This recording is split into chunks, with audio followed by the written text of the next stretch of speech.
Hi, and welcome back. I hope all of you are doing well. Today, some odds and ends, stamps, covers, etc. So let us get started.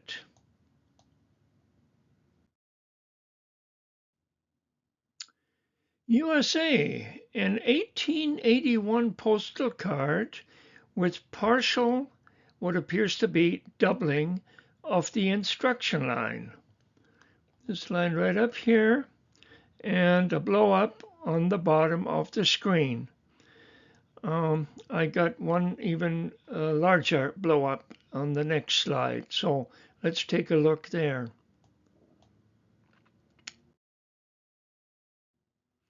In here, it's a bit more obvious to see.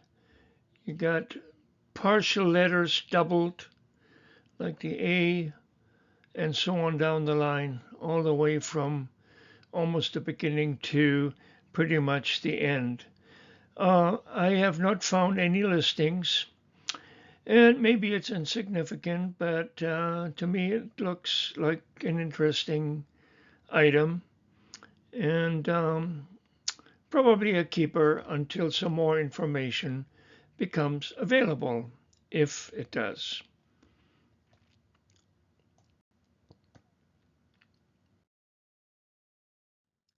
France, 1938. One of these two appears to have also double printing. Let's take a closer look. And here we have it. The one stamp definitely shows all over doubling in the inscription on the bottom of the stamp. Very clear, but also in the picture, the value, numbers, and so on and so forth. Here, very clear. You see extra lines in between the normally only lines, the heavy ones. So here again too, and this one very clear, the E in most all these letters you can find certain degrees of doubling.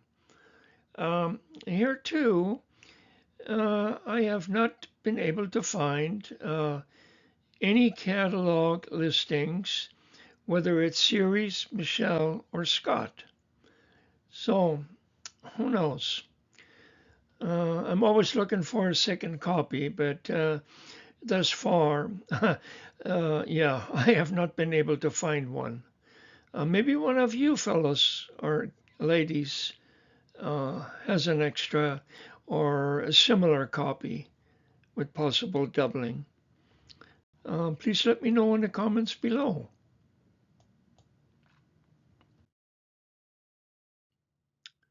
Yeah, here it is again, a real large blow up of a small area, partial face. You can see doubling of the lips in all directions here.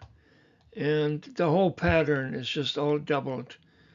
Um, yeah, very, very unusual.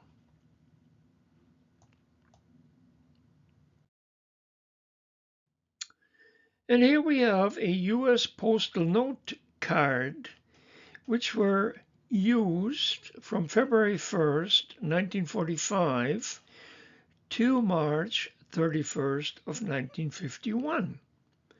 This card has the last day cancel, March 31st, 1951, and it does catalog anywhere between 35 minimum to 45 maximum and in between. So they didn't break it down, they just gave that range in the Scott's specialized catalog. Yeah, another interesting item. And the last day cancel, they indicate the best values. First day cancels are less. I think they range around $25 or so. So the last day sometimes is a good one to have.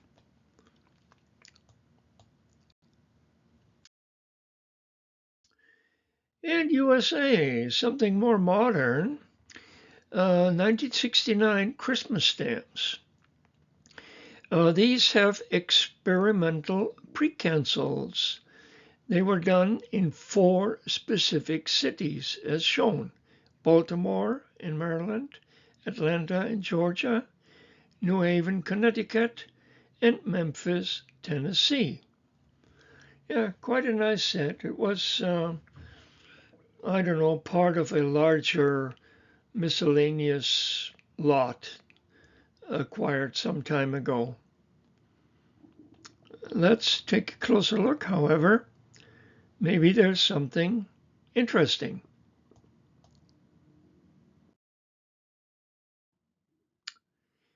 Yeah, this shows the basic configuration of these experimental precancels, just a little large enlargement. So, but there may be more to it.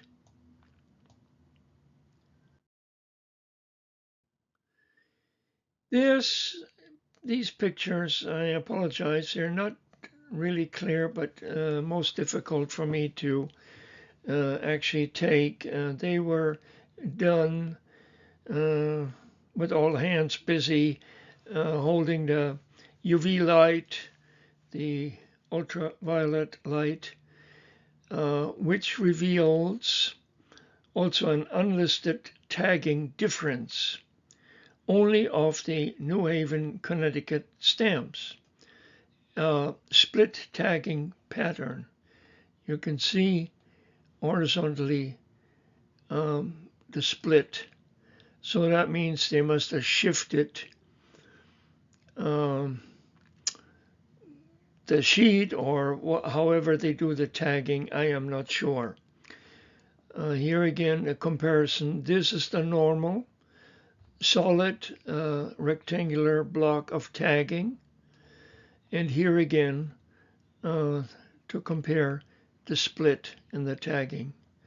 So, yeah, sometimes yeah, we have to use all our equipment available and just keep on looking, hoping to find.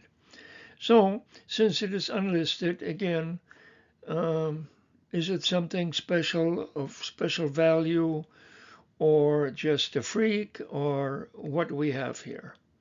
Anyways, probably another keeper until hopefully more information surfaces. Maybe I should send it off to an expertiser and maybe that might make a difference. Okay.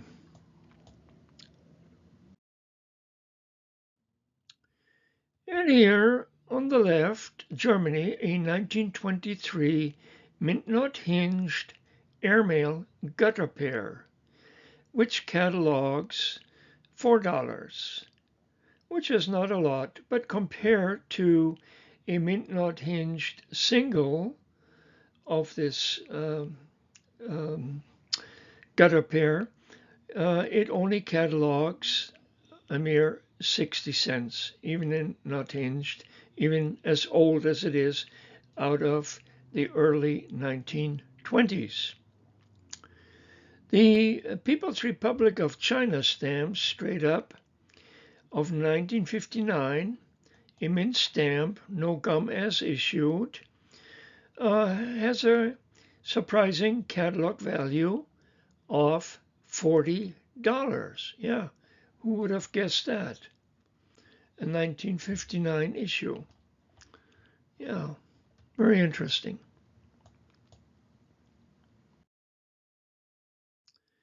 And Taiwan, Republic of China, issues of 1950, with a 2015 catalog value of $24 for the two, but not too often seen in remainder collections. And I'm not sure why that is, but only occasionally I run into these. So maybe they're not as plentiful as the value may suggest.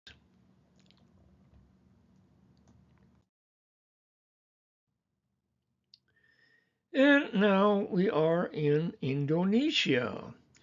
These are revolutionary issues of 1946 to 47, and they issued a whole lot more of these.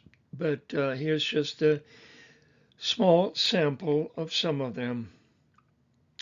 Catalog values range from low to a few $100s for some issues.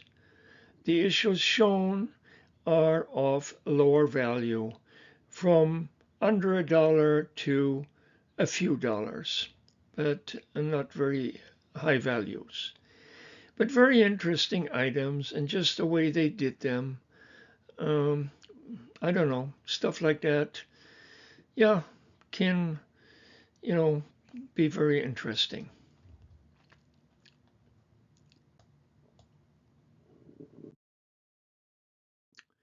And Indonesia, postage dues of 1948 and 1949.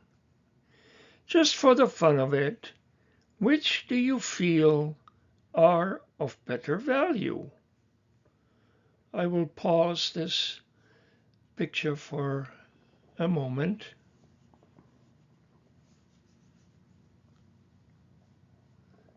Any idea?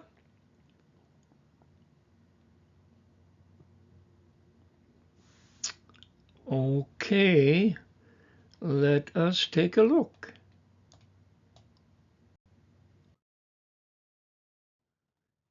Yes, I knew it. You all are so right. The postage dues of 1949, with this spelling of republic, as indicated right here, value at $35 each. And that holds true for all the stamp in that whole set, each at $35. Those with the spelling of Repoeblik in the Indonesian language do catalog from just 40 cents to a high of $4.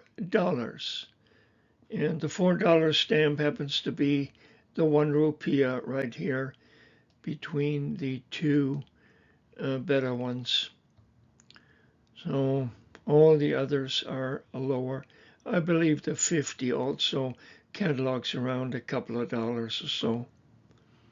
But when you get to the low values, it's just a few cents. Whereas the low value with the better spelling or the more valuable spelling is also, 35 bucks, as I already mentioned. So something to look for if you run into Indonesian stamps.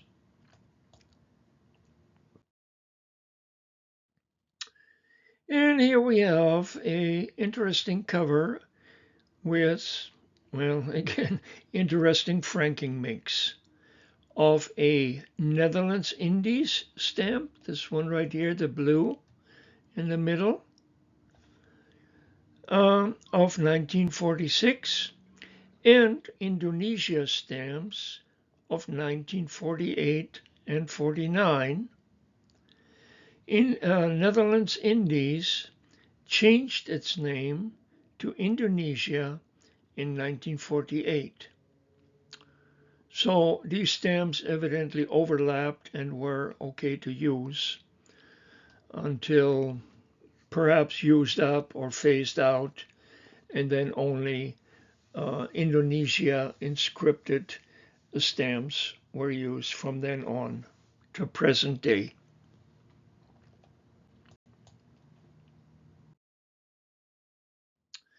Well, that's it again. I hope you enjoyed a little bit of this video, and I thank you very kindly for watching.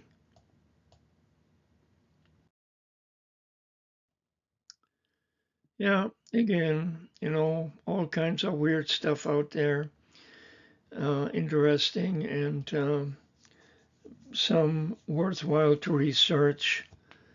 So I wish you all good success and above all, good health.